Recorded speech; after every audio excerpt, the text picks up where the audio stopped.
Chers amis, bonjour. Nous sommes le dimanche 1er février 2026. Il est 10 heures. Quelques news de l'Arménie de l'Artsakh et de la diaspora arménienne. Ici d'abord toute une information sur Valence. Corinne Zarzavatian sera à Valence ce mardi à 17h30. À 17h30, donc notez-le bien. Elle sera à la librairie La Procure, à côté du bar de la Bastille, en fait, face à un commerce arménien, sur la Grande Rue, 17 Grande Rue.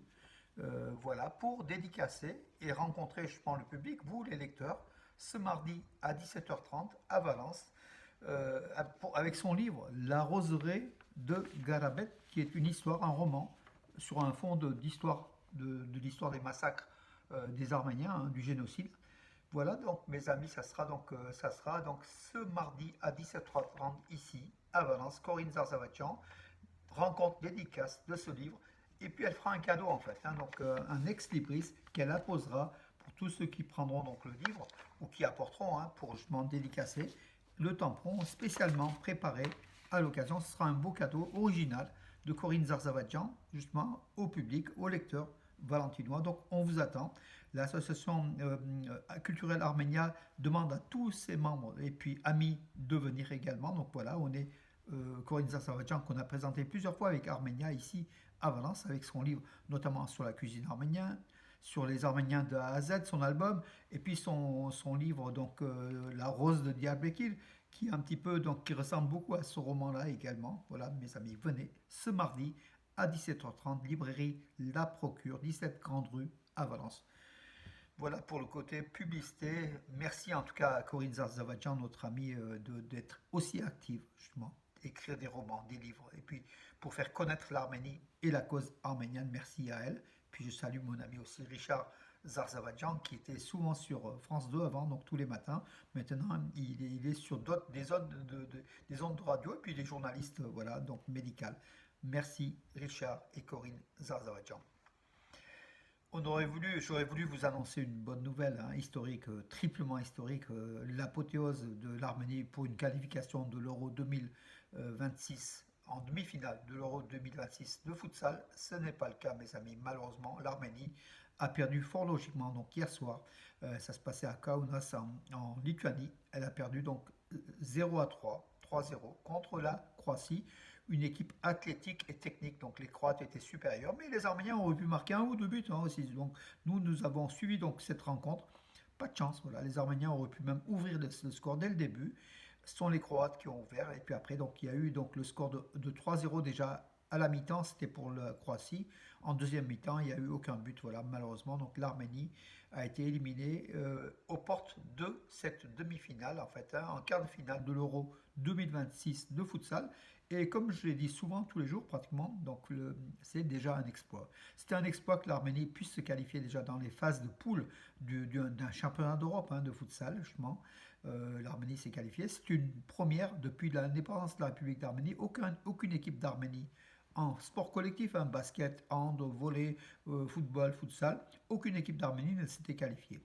L'équipe d'Arménie de futsal s'est qualifiée à la régulière normalement en phase de poule, donc c'était déjà historique, voilà. Historique aussi que l'Arménie puisse accéder jusqu'à la finale, jusqu'au quart de finale, en battant notamment l'Ukraine sur le score de 2-1. L'Ukraine qui était médaille de bronze mondiale. Elle a battu la République tchèque également et fait match nul contre la Lituanie donc sur son terrain en Lituanie à Kaunas. Et puis l'Arménie donc a perdu malheureusement pour son quatrième match face aux Croates, donc fort logiquement. Mais en tout cas, on remercie cette équipe d'Arménie de futsal qui doit être aujourd'hui dans les 15 meilleures équipes mondiales au classement de la FIFA. En tout cas, merci de nous avoir fait plaisir cette équipe d'Arménie de futsal qui aura comme le vice-premier ministre arménien Araïk Harounian l'a déclaré. Il y aura des suites. De toute façon, cette équipe va continuer à nous faire plaisir. Peut-être, pourquoi pas, une qualification mondiaux. On verra. Mes amis, en tout cas, bravo pour les couleurs de l'Arménie. Bravo à cette équipe d'Arménie. Le ministère arménien de la Défense a affirmé que la mise en place du système de défense territoriale et de formation des réservistes figure parmi nos objectifs les plus importants. Soulen Pabikian l'a déclaré. Pour lui, donc surtout la formation des réservistes sur je crois sur 25 jours à peu près, des sessions de formation d'entraînement sont très importants pour les réservistes, mais aussi pour les conscrits, leur permettant ainsi de se préparer davantage au combat. Voilà, ce qui sont donc l'armée arménienne qui réduit son effectif par le fait qu'il passe donc le service militaire obligatoire est passé à partir du 1er janvier de 24 mois à 18 mois, étant sous-effectif, a besoin bien sûr des réservistes aussi en cas de conflit important. Selon le ministère arménien de la Défense, ces réservistes doivent être, comment dirais-je, doivent être entraînés pour être opérationnels sur le champ de guerre si jamais une guerre se déclenche. Bon, l'Arménie a favorisé aussi beaucoup comment les engagés, les soldats engagés, et dont leur nombre augmente pratiquement tous les jours, mais ce n'est pas assez, mes amis, pour justement faire une armée forte. Une armée forte, il faut aussi des réservistes entraînés. Et c'est ce que le ministère arménien de la Défense essaye de compenser. Je m'en parle, la baisse de l'effectif du service militaire arménien, du nombre de conscrits. Il veut aussi, donc le ministère arménien de la Défense désire un petit peu redonner la qualité de combat pour ces réservistes. Voilà. En fait, le service opérationnel est de 14 jours. Hein, voilà. Euh, voilà, mes amis, c'est plutôt une bonne chose. Voilà. 300 000 nouveaux emplois seront créés en Arménie. C'est garanti par Samuel Galabetian, a indiqué la porte-parole du mouvement Notre Voix, enfin l'opposant donc qui est aujourd'hui en prison, hein, donc Samuel Galabetian, le mania arménien, le milliardaire, l'Arménien le plus riche de la planète, à peu près 5 milliards de dollars.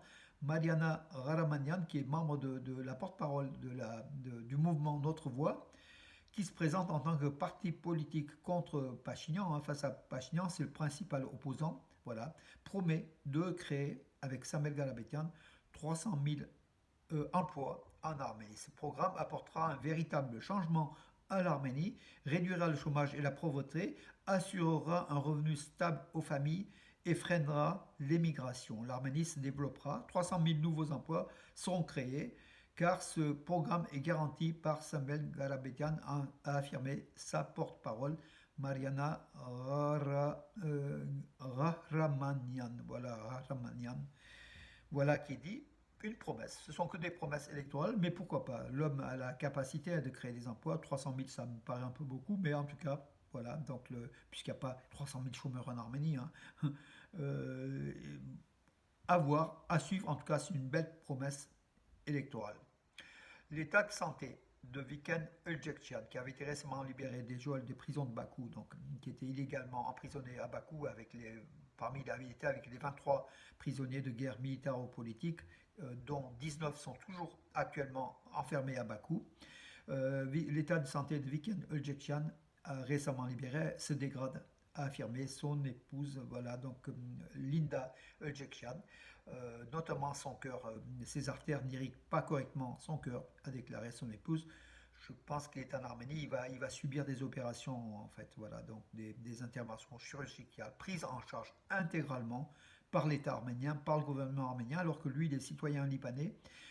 Au Liban, ça n'aurait pas été la même chose, hein, il aurait dû payer, donc la communauté arménienne aurait dû se mobiliser, mais là, l'État arménien garantit les soins d'hospitalisation et d'opérations d'intervention chirurgicale. Bravo aussi avec Yann Ölcekcan, hein, qui a aussi lutté, aussi, il était combattant pendant aussi un certain temps pour l'armée arménienne, hein, donc en Artsakh. Il s'était fait arrêter à Chouchi le lendemain de la signature du traité de paix, enfin du traité signé entre Pachinian, Poutine et Aliyev. Voilà, mes amis, en espérant qu'il aille mieux, Viken Ölcekcan. Donc sa famille veut s'installer intégralement en Arménie et ses enfants aussi veulent venir s'installer en Arménie. C'est ce qu'a déclaré Linda, son épouse, qui est une très très bonne communicante. En tout cas, elle passe très très bien donc dans ses vidéos. Le septième enfant d'une jeune famille est né à Spidak. Spidak, donc la région ravagée par le séisme en 1900, l'épicentre du séisme de 1988 dans la région de Lori, au nord de l'Arménie. Donc le septième enfant d'une famille, donc voilà, c'est pratiquement, elle s'appelle Mariam, elle a 4 kg 51 centimètres. Euh, voilà, donc elle a été donc supervisée donc par le gynécologue obstétricien donc chef Armen Minassian du centre médical de Svidak. Voilà. C'est une famille déplacée du Haut-Karabakh qui s'était installée en Arménie en 2020. Voilà. Rappelons qu'à Vartenis, une femme, une arménienne, dans la région de Geralkunik, hein, donc à Vartenis, près du lac Sevan, en Arménie, a donné naissance à son 10e enfant. Voilà, bravo pour la démographie de l'Arménie. C'est bien que les femmes arméniennes puissent aussi mettre au monde donc des enfants.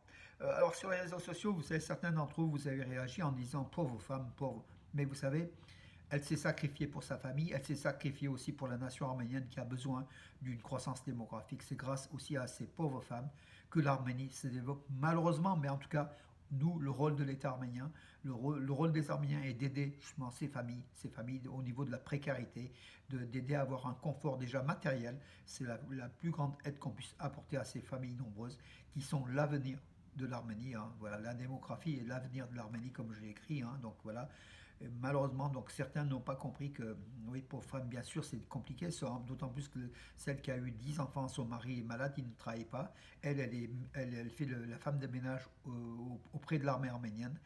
Mais c'est grâce à ces pauvres femmes, à ces sacrifiés, malheureusement, que l'Arménie progresse au niveau démographique et économique. C'est l'avenir de l'Arménie, en fait, hein, la croissance démographique, et l'Arménie en a besoin. L'ancien ministre de la Culture donc d'Arménie, hein, Hasmik Borossian, elle a été condamnée à quelques années de prison hein, pour détournement de fonds. Hein, voilà. Elle a été condamnée à 4 ans et 6 mois de prison pour avoir détourné pas mal de terrain, donc d'appropriation de terrain entre 2012 et 2016. Elle avait été condamnée le 18 octobre 23 par le procureur donc, général. Madame donc, Bogossian bénéficie d'une amnistie, donc aussi, donc voilà, en même temps, donc je crois contre paiement d'une certaine somme, hein, libérée grâce à l'amnistie. Donc, elle est la fille d'un illustre historien, hein, Asmik Borossian. Voilà, donc malheureusement, comme beaucoup de citoyens et de citoyennes d'Arménie, confondent les comptes de l'État avec leurs comptes personnels. Voilà, et aujourd'hui encore, ça continue. On voit tous les jours des hommes d'État, des hommes du gouvernement ou d'opposants surtout, accusés de détournement alors qu'ils exerçaient des fonctions. En Arménie, quand on a une fonction, on pense que c'est du business. Voilà aussi, c'est le drame de la période soviétique, en fait, hérité de l'Empire soviétique, et qui est un fléau de cette corruption, est un fléau aussi en Arménie, plus en Azerbaïdjan, plus en Géorgie, mais l'Arménie a son lot aussi de corrompus. Voilà, malheureusement, quand ils obtiennent un poste, pour eux, c'est une garantie, c'est un pactole, c'est un gain. Un nouveau retard dans la rédaction de la nouvelle constitution arménienne. Donc, la constitution arménienne qui doit être changée avant que l'Azerbaïdjan puisse signer le traité de paix de la constitution. Cette constitution a pris du retard. C'est ce qu'a indiqué donc, la ministre de la Justice d'Arménie. Mais en tout cas, c'est en cours et la constitution de l'Arménie devrait être changée. C'est celui Galian qui l'a annoncé. Hein. La nouvelle constitution doit être rédigée par le Conseil des réformes constitutionnelles présidé par la ministre de la Justice, Sylvie Galian. Voilà, ce dernier a déclaré en novembre que le texte serait prêt d'ici mars. Mais or, d'ici mars, le texte ne sera pas prêt.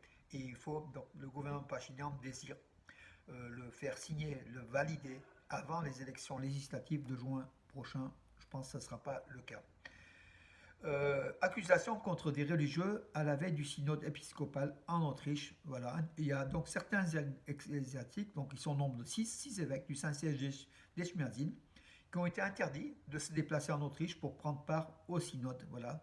L'information a été rendue publique par l'avocat Zohrabian, qui a précisé que les élèves sont accusés d'entrave à l'exécution d'une décision de justice. Cette décision concerne l'évêque Gevorg Saroyan, ancien primat du diocèse de Massis, qui a été déclaré déchu de ses fonctions il y a 3 jours par décision du Catholicos. Voilà, aujourd'hui, les évêques Makar, Hovnan, Nathan, Haïgazoun, Moucher et Vahan, ainsi que le père Movses, ont été convoqués au conseil d'enquête, voilà, au comité d'enquête. Tous ont été formellement inculpés et une mesure de contrôle judiciaire leur a été imposée, interdiction de quitter le territoire de l'Arménie.